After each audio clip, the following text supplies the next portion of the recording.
আগামীকাল 14 ফেব্রুয়ারি পহেলা বৈশাখ। সূর্যোদয়ের সাথে সাথে ছায়ানটের শিল্পী গোষ্ঠীগণ রমনার বটমূলে মেয়েরা সাদা শাড়ি, লাল পাড়, কপালে সিঁদুর, টিপ, বিভিন্ন সাজগোজ, রং ঢং এবং ছেলেরা তাদের পহেলা বৈশাখের পাঞ্জাবি পরবে।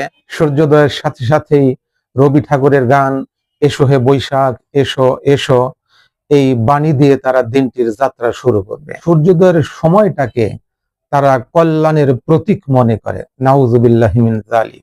পহেলা বৈশাখের উদ্দেশ্য হচ্ছে অশুভ শক্তি বা অসুর শক্তিকে দূরীভূত করে কল্যাণ কামনা করা। আস্তাগফিরুল্লাহ। পহেলা বৈশাখের প্রধান আকর্ষণ হচ্ছে হাতি, ঘোড়া, ময়ূর, পেঁচা ইত্যাদি জীব জন্তুর মূর্তি, রাক্ষস, খক্ষস এগুলোর তারা ছবি হাতে নিয়ে মিছিল করবে। মঙ্গল প্রদীপ জ্বালাবে এবং মঙ্গল শোভাযাত্রা তারা শুরু করবে।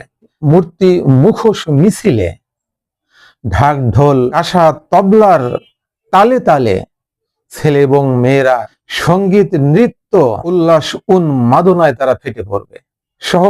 সহপাঠিনীরা একে অপরের শরীরে উল্কি এঁকে দিবে। ছেলে, মেয়ে, নারী, পুরুষ একসঙ্গে বসে রমনার বটমূলে তারা পান্তা ভাত খাবে। মূর্তির এই মিছিলে উলুধ্বনি দেওয়া হবে, হিন্দুয়ানি যত গান আছে সবকিছু পরিবেশন করা হবে। এক কথায় প্রত্যেকটি কাজ এবং কর্ম হিন্দু সংস্কৃতির অবিচ্ছেদ্য অংশ। এর সাথে মুসলমানদের কোনো সম্পর্ক নেই। হিন্দু ধর্মের বিভিন্ন দেব দেবীদের বাহন রয়েছে।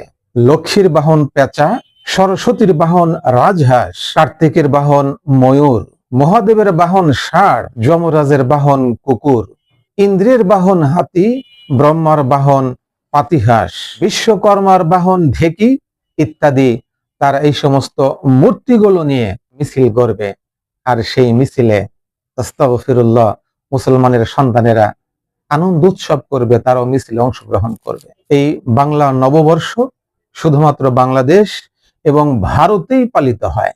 তাহলে বুঝুন যে হিন্দু রাষ্ট্র ভারত, পূজার স্বর্গরাজ্য ভারতে যে কালচার, সেই কালচার বাংলাদেশের ছেলে মেয়েদের ঘাড়ে চাপিয়ে দেওয়া হয়েছে। রাসূলুল্লাহ সাল্লাল্লাহু আলাইহি ওয়াসাল্লাম যখন মক্কা থেকে মদিনায় হিজরত করেন তখন এই জাতীয় কিছু আনন্দ উৎসব দেখতে পেলেন। নবীজি বলেন, এগুলো কি?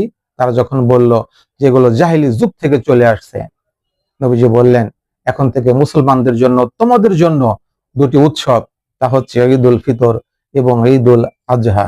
সুতরাং মুসলমানদের জন্য ঈদ উল ফিতর এবং ঈদ উল আজহার যে আনন্দ উৎসব, এর বাইরে আর কোনো দিবস নেই, আর কোনো আনন্দ উৎসব নেই। যদি কেউ তা পালন করে তাহলে তার দুর্ভাগ্য। রাসূলুল্লাহ সাল্লাল্লাহু আলাইহি সাল্লাম বলেছেন, মান তাশাব্বাহা বিকওমিন ফাহুয়া মিনহুম।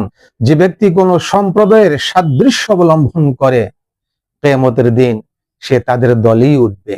আল্লাহ তাআলা যেন এই জঘন্য পাপ থেকে সকল মুসলমান